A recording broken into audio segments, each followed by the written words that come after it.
ये जो इसके ऑर्डर में ये टिप्पणी की। दूसरा सबसे बड़ा चौंकाने वाला बात है कि जैसा हम पिछले दफ़े भी इंटरव्यू में इसमें चर्चा करे थे, जो प्रिंसिपल्स की एलिजिबिलिटी होनी चाहिए क्राइटेरिया, वो पूरे नहीं कर रहे हैं कि principal is not eligible for post.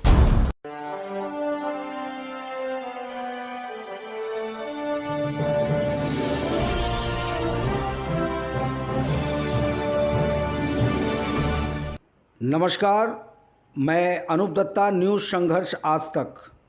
दोस्तों, अंडमान निकोबार द्वीप समूह में हमारे शिक्षा व्यवस्था किस हालत में है, किस जर्जर हालत में है और ये व्यवस्था कैसे डामाडोल हो रही है, इसका प्रमुख एग्जाम्पल है, उदाहरण है, जो अब लगातार वो मामला गरमाया हुआ है। वो है डी ब्रेड का मामला। छात्रों के साथ छात्रों के भविष्य के साथ खिलवाड़ किया गया कॉलेज अथॉरिटी द्वारा, और प्रिंसिपल की इतनी बड़ी गैर जिम्मेदाराना रवैया और लापरवाही कहिए या फिर जानबूझकर कोई निजी स्वार्थ इसके पीछे है अथवा नहीं, ये तमाम विषय जो हैं ये जांच का विषय है। और क्या है तमाम विषय? बच्चे फिर से ये मामला गरमाया है, बच्चों के एग्ज़ाम सर पे खड़ा है, परंतु और समस्या जो है वो ज्यों के तो ही हैं, क्योंकि अभी तक एफिलिएशन का मामला सुलझा नहीं है।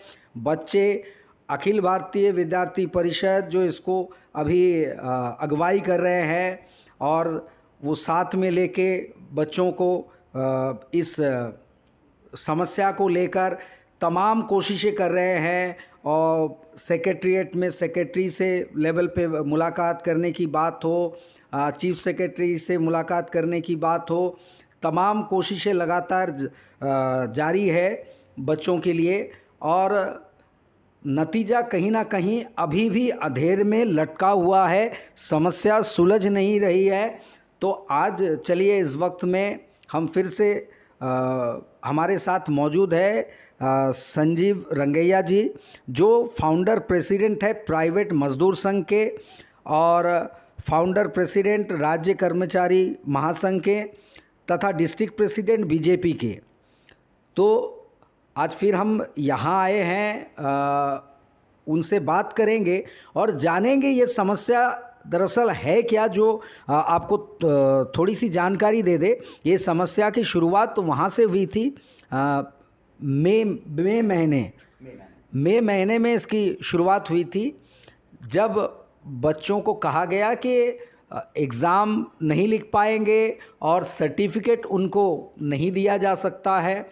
एफिलिएशन का मुद्दा था, और जिस यूनिवर्सिटी से, पौंडीचेरी यूनिवर्सिटी से ये एफिलिएशन का मुद्दा था, उनके कुछ शर्तें थे 17, जो कुल 17 शर्तें, वो तमाम शर्तें क्या थी जिसको जानकर भी एफिलिएशन की उस शर्तें पूरी नहीं की गई, फेलियर रहे हमारे अथॉरिटी जो डी ब्रेड के हैं।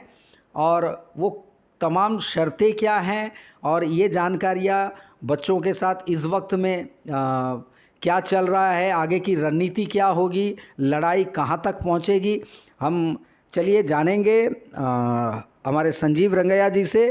और संजीव जी, आपका बहुत बहुत स्वागत है हमारे न्यूज़ चैनल में। और फिर से हम बातचीत शुरू करेंगे वहीं से, क्योंकि फिर से गरमाया है।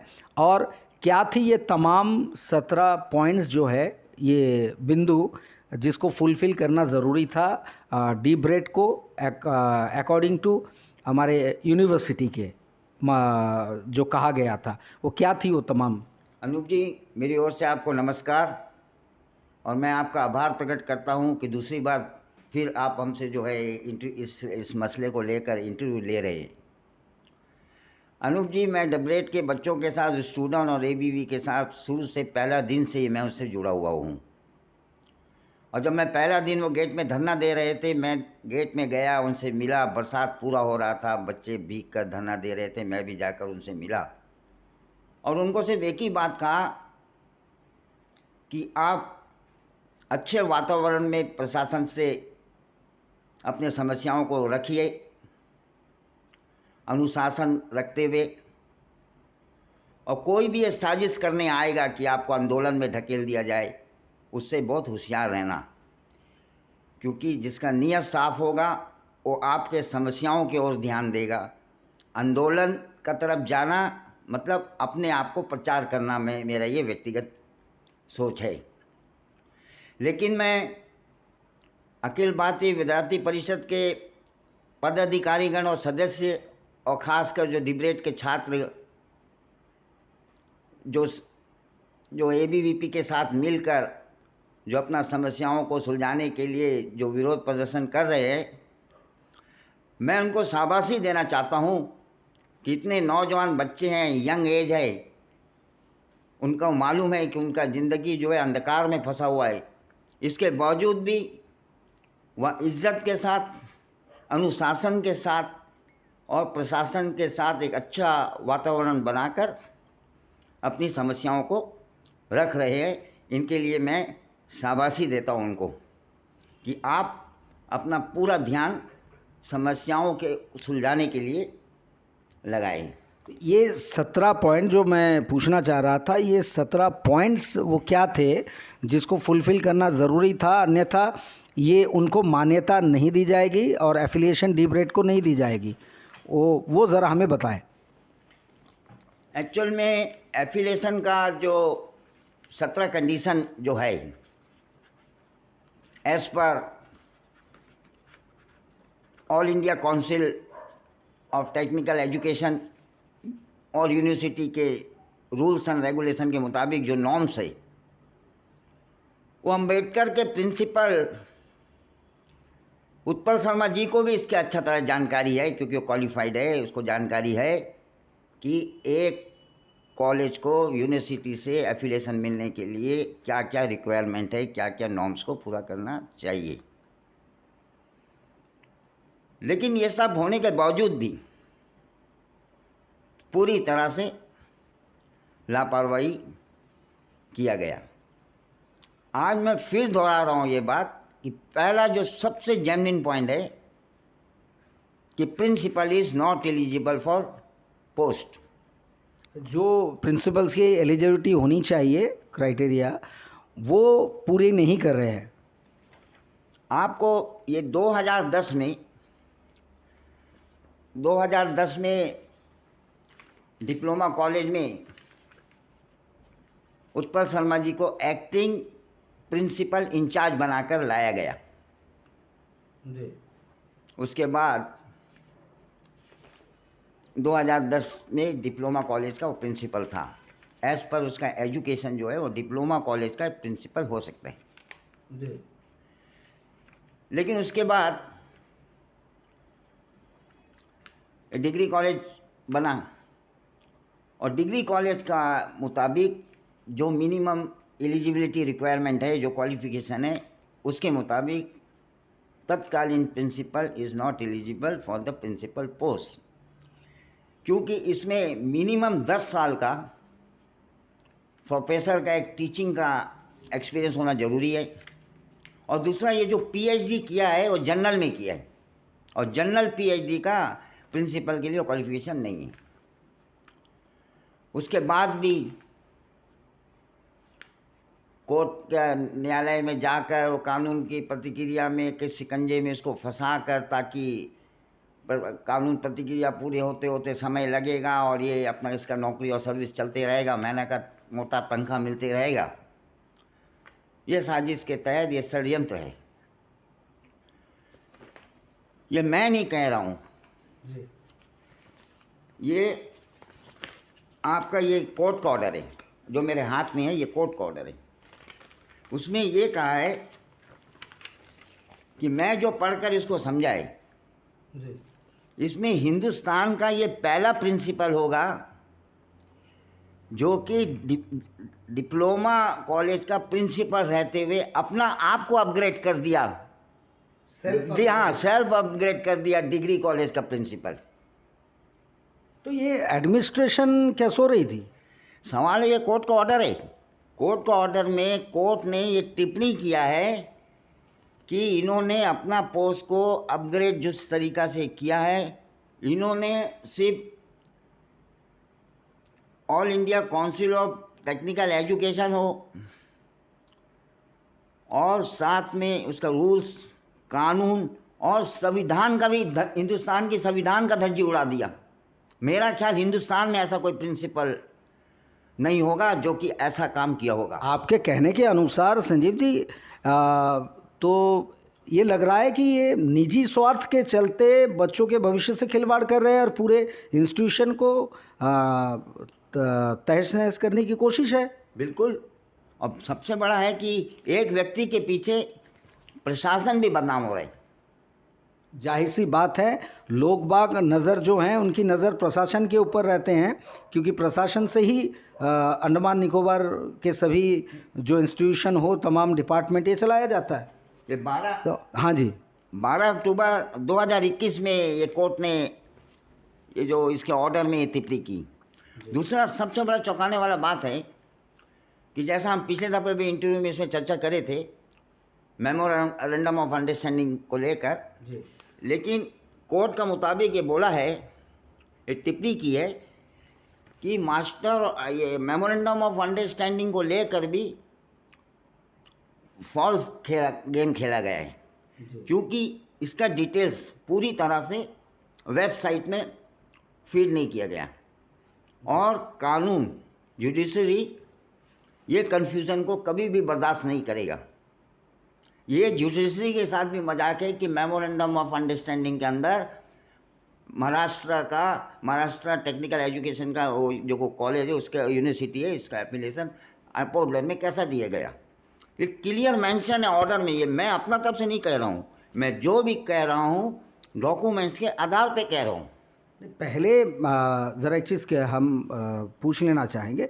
पहले हमारे जानकारी के अनुसार कि पौंडीचेरी के यूनिवर्सिटी से होना था इनका, लेकिन उनके जो पॉइंट्स हैं उसको ये फुलफ़िल नहीं कर पा रहे थे। उसके बाद इन्होंने महाराष्ट्र के यूनिवर्सिटी से एफिलिएशन लिया, मेमोरेंडम अंडरस्टैंडिंग जिनका हुआ है उनके साथ में, और उनका पावर, उनका जुरिडिक्शन महाराष्ट्र यूनिवर्सिटी का वो अंडमान निकोबार का हो ही नहीं सकता, वो क्षेत्र में नहीं आते। ये बात ऐसे ही है। बिल्कुल, आपने बिल्कुल सही कहा, क्योंकि ये बराबर कोर्ट का टिप्पणी है कि उन्होंने कहा कि ये बड़ा सरप्राइज़ है कि Andaman Nicobar island port Blair में डिबरेट का एफिलिएशन बॉम्बे रीजन के साथ कैसा हुआ। थोड़ा सा इसे नीचे कीजिएगा। हाँ, ये एफिलिएशन कैसा हुआ, और इसको वेबसाइट में इस तरह से उसको फीड किया गया है कि कानून भी कंफ्यूज हो गया, जुडिशरी क्लियरिटी नहीं दिख रहा था। तो इससे ये साफ जाहिर होता है कि ये जानबूझकर ये किया गया है, क्योंकि कोई षड्यंत्र है इस पर। कोई षड्यंत्र। और ये संजीव रंगिया जो अपने तरफ से नहीं कह रहे, ये पूरे कोर्ट का ऑर्डर है मेरे हाथ में, और भी डॉक्यूमेंट्स है मेरे पास। दूसरा, पीडब्ल्यूडी और इलेक्ट्रिसिटी से जेई को डेपुटेशन नहीं लाया गया। चलो डेपुटेशन 5 साल का होता हो, वो बात मानता हूँ मैं, लेकिन 25 साल 30 साल हो गया डेपुटेशन में, और जेई जिनको ला कर यहाँ डेपुटेशन में रखा, आज उनका वो हाल हो गया है डिपार्टमेंट के अंदर कि वो पेमेंट जो है, मंथली जो पे है वो पेरेंट्स डिपार्टमेंट से लेते हैं, काम पॉलीटेक्निक में करते हैं। सर्विस बुक का प्रॉब्लम आ गया।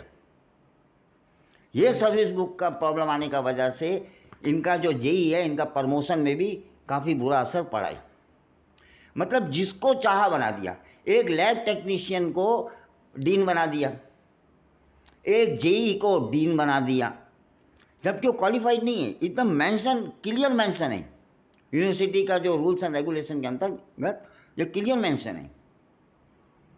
तो मेरा ये कहना है कि एबीवीपी के बच्चे भी पूरा तरह से अनुशासन में रहकर बहुत अच्छा तरह से अपना प्रयास कर रहे हैं, और मैं दूर से उनको देख रहा हूँ कि बड़े अच्छे से अपना बड़ा मेहनत लगन से बच्चे मिलकर शांतिपूर्वक ढंग से और मुझे पूरा उम्मीद है कि प्रशासन जो है इन बच्चों पर का समस्याओं को गंभीरता से लेते हुए इनके भविष्य को बचाने के लिए कदम उठाएगा। लेकिन कहीं ना कहीं ये मामला बहुत संगीन है। एक व्यक्ति विशेष और अपनी मर्जी से, अपने स्वार्थ के चलते किसी इंस्टीट्यूशन को बर्बाद करना, गवर्नमेंट जो प्रॉपर्टी है, इस पे अधिकार गवर्नमेंट का है, सरकार का है, और इसको अगर हम इसको नुकसान पहुंचाते हैं तो इसके लिए सज़ा का प्रावधान है। और ये कहीं ना कहीं मांग उठ भी रही है कि प्रॉपर उनको कार्रवाई करते हुए उचित कार्रवाई की जाए, सज़ा दी जाए। और चूँकि ये बहुत ज़रूरी हो जाता है, आप डिस्ट्रिक्ट बीजेपी के पूर्व जो प्रेसिडेंट थे, आप रहे हैं, तो क्या आपसे इस वक्त में भारतीय जनता पार्टी के प्रेसिडेंट या किसी अधिकारी से बातचीत हुई इस संदर्भ में, और क्या उन्होंने क्या कहा और उनका रुख क्या है? मैं 2 या 3 दिन पहले अजय बैरागी जी जो हमारे अध्यक्ष जी है, एक भारतीय जनता पार्टी के एक वरिष्ठ कार्यकर्ता होने के नाते मैंने उनसे संपर्क साधा। मुझसे संपर्क नहीं हो सका तो मैं उसे मैसेज भेजा, और वो मैसेज देखने साथ तुरंत मुझे जवाब दिया कि संजीव दादा, मैं पश्चिम सागर में हूँ और नेटवर्क का प्रॉब्लम की वजह से मैं बात नहीं कर पा रहा हूँ, और मैं डिगलीपुर पहुँचते ही आपसे संपर्क करूँगा। दूसरा दिन रात को मध्य रात्रि, मिडनाइट, रात का 12 बजने का 10 या 15 मिनट पहले रात को अजय बैरागी जी का मुझे फ़ोन कॉल आया। खुशी लगा कि मैंने उसे एक दिन पहले बात किया और वो बराबर अपने ध्यान में रखा था, और इतने रात मध्य रात्रि का समय 12 बजने को 15 मिनट पहले मुझे फ़ोन किया और उससे मेरी चर्चा हुई। उन्होंने बताया कि बोला हाँ, ABVP के जो छात्र है वो भी हमसे मिले और मैं पोर्ट ब्लेयर आ रहा हूँ, और बच्चों का भविष्य बचाने के लिए हम आखिर तक ये लड़ाई लड़ेंगे। और ये भी हमने देखा है कि संजीव जी एक्टिव तौर पे समर्थन में जो हमारे पूर्व सांसद है विष्णुपद राय जी, वो भी काफ़ी भूमिका अदा कर रहे हैं और बच्चों के लिए वो समर्थन में आगे आए हैं। क्या उनसे कोई बातचीत हुई आपकी? जी, विष्णु जी से बातचीत हुई मुझसे कहा था कि ये 70 पॉइंट के बारे में आपके पास जानकारी होगा तो आप निकाल के रखिए, मैं भी आ रहा हूँ और इस समस्या को लेकर मैं भी आप लोग का साथ रहूँगा। और जगह जगह जो वॉइस कॉल से जो मुझे सुनने को मिला, मैं भी सुना कि मैं 25 को आ रहा हूँ, मैं लड़ूँगा। इसमें मैं या संजीव रंगैया या अजय बैरागी जी का बात नहीं है, यह बात जो है भारतीय जनता पार्टी का बात है। जो भी लड़ाई होगा, जो भी आगे लड़ाई होने का तो सवाल ही नहीं उठता। सबसे पहले तो प्रयास ये रहना चाहिए कि एक अच्छा वातावरण में प्रशासन से चर्चा करके इस बात को सुलझाने का नियत होना चाहिए। मेरा ये व्यक्तिगत विचार है, आंदोलन जो होता है ना, वो आखिरी हथियार होता है जी। अगर समस्याओं को सुलझाने का नियत है तो टेबल पे बैठा जाए, टेबल में बैठा जाए, ना कि प्रचार के लिए आंदोलन में बदला जाए। आंदोलन तो होगा, अगर प्रशासन अगर अनदेखी करता है, महामहिम उपराज्यपाल जी और मुख्य सचिव दीप समूह का इस पर अगर अनदेखी कर रहे हैं तो वो सेकेंडरी है। आंदोलन जो होता आखिरी हथियार होता, लेकिन पहला हमारा लक्ष्य होना चाहिए कि लड़ाई का बात ही नहीं करना है। पहला ये कोशिश करना है कि हम प्रशासन के साथ क्रॉस द टेबल बैठकर ये समस्याओं को बात करें और इस समस्याओं को सुलझाने की कोशिश करें। अगर हम देखते हैं कि बच्चों का हक छीना जा रहा है, बच्चों का साथ बेइंसाफ़ी हो रहा है, बच्चों का ज़िंदगी बर्बाद हो रहा है, तो फिर भीख मांगने का सवाल नहीं है, ये तो हक मांगने का सवाल है। और इसके लिए फिर आंदोलन में जाने से रुकना नहीं चाहिए। और आंदोलन होगा तो मेरा जो एक विचार है, मैं एक साधारण से कार्यकर्ता हूँ पार्टी का, लेकिन मेरा एक लंबा साल मैं राजनीति में रहा हूँ, सामाजिक ज़िंदगी में रहा हूँ, उसके नाते मैं कहता हूँ कि अगर आंदोलन होगा तो भारतीय जनता पार्टी के बैनर में होगा। और यूथ हमारा जो भारतीय जनता पार्टी युवा मोर्चा ने भी समर्थन जुटाया है। लेकिन मैंने एक बात उसमें कमेंट्स किए कि ये इशू में ना समय, टाइम फैक्टर जो है ना, समय बहुत इंपॉर्टेंट है और ये बहुत ज़रूरी हो जाता है। संजीव जी, मैं इस बात का जिक्र करना चाहूँगा, भविष्य बच्चों से, भविष्य जो है ये बच्चों का बिगड़ रहा है। और ये सवाल जो है पढ़े लिखे जो अभी अपनी ज़िंदगी बना रहे हैं, ऐसे बच्चों की ज़िंदगी से खिलवाड़ करना, तो ये कोई एक पॉलिटिकल पार्टी या किसी का मसला नहीं है, बल्कि ये सभी का है, हमारे समाज का है। चाहे वो भारतीय जनता पार्टी हो, चाहे वो कांग्रेस हो, चाहे कोई अन्य पार्टी के हो, सभी के बच्चे पढ़ रहे हैं कहीं ना कहीं। तो सभी को समर्थन में इनके भविष्य के लिए आगे आना चाहिए कि नहीं चाहिए?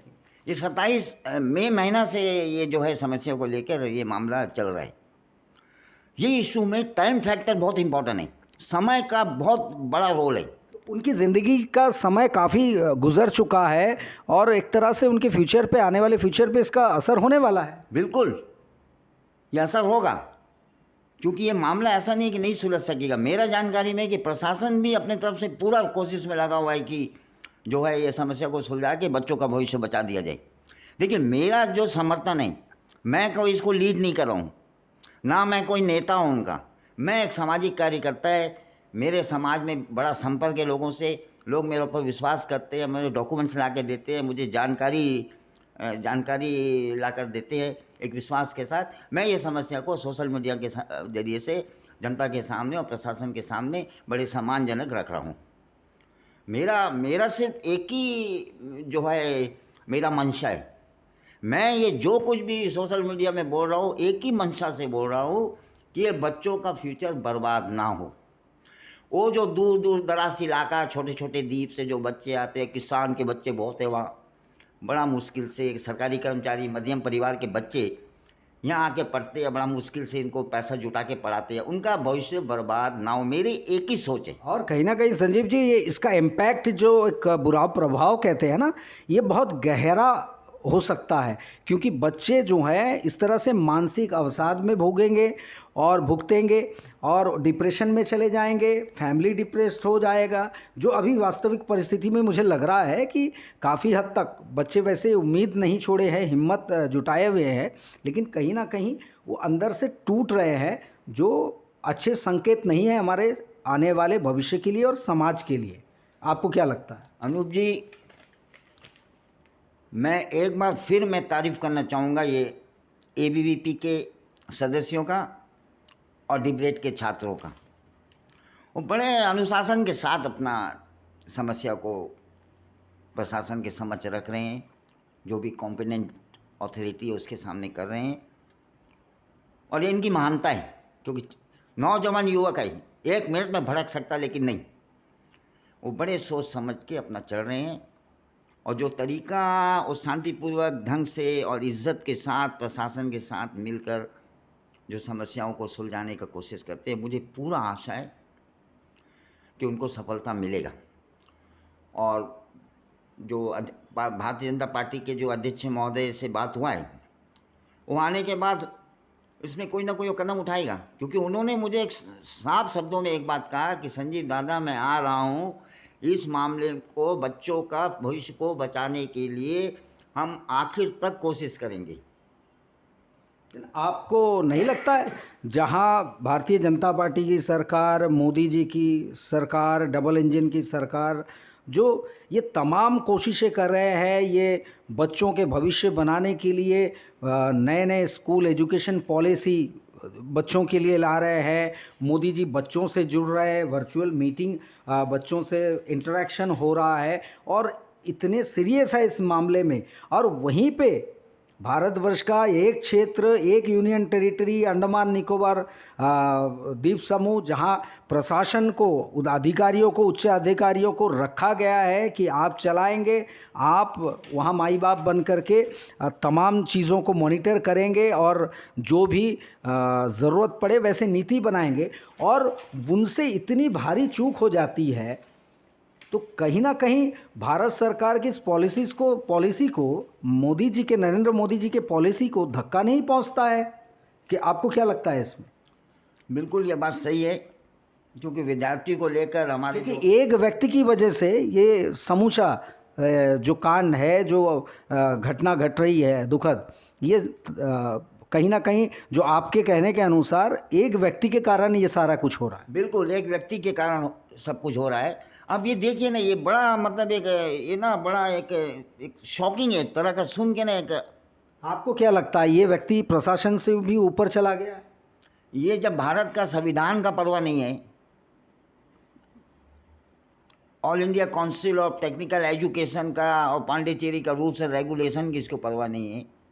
मतलब ये सोचिए ना, एक डिप्लोमा कॉलेज का प्रिंसिपल अपना आप को खुद अपग्रेड करके बीटेक का जो है वो प्रिंसिपल बन गया। ये मेरा ख्याल हिंदुस्तान के दुनिया में कहीं नहीं हुआ होगा। इस पर प्रशासन को जरूर गंभीरता से विचार करना चाहिए। ऐसा नहीं है कि एक व्यक्ति अपने निजी स्वार्थ के लिए पूरा बच्चों का भविष्य बिगाड़ दे। जहाँ तक हमें पता है ये उत्पल शर्मा जी जो हैं आईटी सेक्रेटरी भी है। जी हाँ, ये चीज़ ये आईटी सेक्रेटरी भी है। और ये आईटी सेक्रेटरी जो मुझे जो है कुछ सूत्रों से जानकारी दिया गया कि आईटी सेक्रेटरी के भी रहते हुए वहाँ परचेसिंग वगैरह का मामला में कुछ संदेह है कि घोटाला बहुत बड़ा है। वो मुझे कुछ लोगों ने बताया, ये जानकारी दिया मुझे मिलकर। और मैं चाहता हूँ कि प्रशासन जो है वो इनका कार्यकाल में, उत्पल शर्मा जी का ऐसे आईटी सेक्रेटरी के कार्यकाल में जो परचेसिंग वगैरह जो हुआ है उसके बारे में सीबीआई जांच करवाना चाहिए। तो दूसरा एक पॉइंट मैं भूल गया, ये CAG comptroller and accountant general of India 2019 में विजिट करके ऑब्जेक्शन कमेटी आया था, ऑब्जेक्शन यहाँ फाइल करके रेस करके गया था, ऑब्जेक्शन किया था कि केस का मुताबिक जो है रिपोर्ट में कि he is not qualified for the principal post, इसको सस्पेंड किया जाए और रिकवरी किया जाए, लेकिन इसको भी अनदेखी किया गया। मतलब इस व्यक्ति की पहुंच प्रशासन से भी ऊपर है ऐसा लग रहा है। इसके पीछे कुछ ना कुछ है, या इसके पीछे कुछ है, या इसको विरोध करने वाला कोई नहीं मिला। ये बार जो विरोध करने वाला एबीवीपी जो है खुलकर सामने आया। मुझसे जितना बन पड़ा मैं खुलेआम सोशल मीडिया में लोगों का और प्रशासन का जानकारी में लाया। यहाँ तक कि मेरा जो आपका रिकॉर्डिंग है मैं केंद्र में भी भेजा, मोदी जी को, अमित शाह जी को, मिनिस्ट्री केंद्र सरकार बीजेपी फॉर इंडिया में भेजा, ताकि वहाँ ये जानकारी हो। तो इनको विरोध करने वाला कोई नहीं था। और इतना मतलब इतना दिमागी इंसान है ये कि मैं देखा कि ये फुल कांग्रेसी था, कांग्रेसी माइंडेड कंप्लीट। खैर वो उसका निजी है, लेकिन जैसी 2014 के बाद इसको मालूम चला कि बीजेपी का मजबूत सरकार आ रहा है, पॉलीटेक्निक से हिंदू संगठन का ऑफिस में घुस गया। अगर वो विश्व हिंदू परिषद या आरएसएस को मारने वाला होता तो पॉलीटेक्निक से 500 मीटर का दूरी में संघ का कार्यालय है, स्वयं सेवक संघ का, और विश्व हिंदू परिषद का कार्यालय 500 मीटर के अंदर है। क्या पॉलीटेक्निक से आरएसएस का कार्यालय और विश्व हिंदू परिषद के ऑफिस में जाने के लिए क्या 20 से 25 साल लग गया? मेरा कोई इसमें निजी स्वार्थ नहीं है। जब एक व्यक्ति अपना पद का दुरुपयोग करके बच्चों का भविष्य बर्बाद करने में लगा है, तो मैं क्या आंख बंद कर बैठे रहूं? और कहीं ना कहीं उस शेड के नीचे बचने का प्रयास मानते हैं इसको क्या आप? बिल्कुल। जो पूजा में डोनेशन देने के लिए तैयार नहीं होता, गणेश पूजा या सरस्वती पूजा में, वो आज विश्व हिंदू परिषद में वो प्रवेश कर गया है, उधर भी जाना आना शुरू कर दिया वो बताने को। लेकिन हमारा जो, चाहे वो हमारा भारतीय जनता पार्टी हो या हमारी कोई भी संबंधित संगठन हो, ऐसे सब चीज़ में आप चाहे संगठन में रहे या ना रहे, वहाँ पर संगठन सबसे बड़ा है, उसके बाद व्यक्ति है। उधर व्यक्ति का पूजा नहीं होता, कोई भी हो, कितना बड़ा भी हो, चाहे वो विश्व हिंदू परिषद हो चाहे वो आरएसएस हो, वहाँ पे संगठन की इज्जत और सम्मान है। अगर ये कोई सोच के कि मैं वीएचपी का सदस्य हो गया, मैं आरएसएस ऑफिस आने लगा, तो मेरा एक सिंपल से क्वेश्चन है, पहले क्यों नहीं गए? पॉलीटेक्निक तो बगल में था। चाहे उसमें रहे या ना रहे, व्यक्ति जो गलत तरीके से काम करता हो बच्चों के भविष्य से खिलवाड़ करता हो, समूचे रूल्स रेगुलेशंस को ताक पे रख दिया हो, एडमिनिस्ट्रेशन की परवाह ना करता हो, ऐसे व्यक्ति पे कार्रवाई होनी चाहिए। क्या ये आपकी मांग रहेगी या नहीं? बिल्कुल, आपका जो सोच है मैं उससे पूरी तरह सहमत हूँ। मेरा कोई किसी से निजी दुश्मनी नहीं है, मेरा इसमें कोई निजी स्वार्थ नहीं है। मैं ये हालत को देखकर इतना मुझे दुख है इस बात का कि इसे देखकर चुप नहीं बैठ सकता मैंने जहाँ तक हुआ मैंने अपने तरफ से पर कोशिश किया। मैं कोई लीडिंग भी नहीं करता हूँ। ABVP के छात्र जो संगठन है वो इसका नेतृत्व कर रहा है। वो लोग बड़े अच्छे तरीक़े से काम कर रहे हैं। मैं जाकर आगे नहीं खड़ा है, क्योंकि यहाँ ऐसा होता ना कि ABVP के छात्र और लिबरेट के छात्र जो मिलकर सही तरीक़े से काम कर रहे हैं। जब काम सफलता मिलेगा ना तो ताज पहनने बहुत से लोग पहुँच जाएंगे।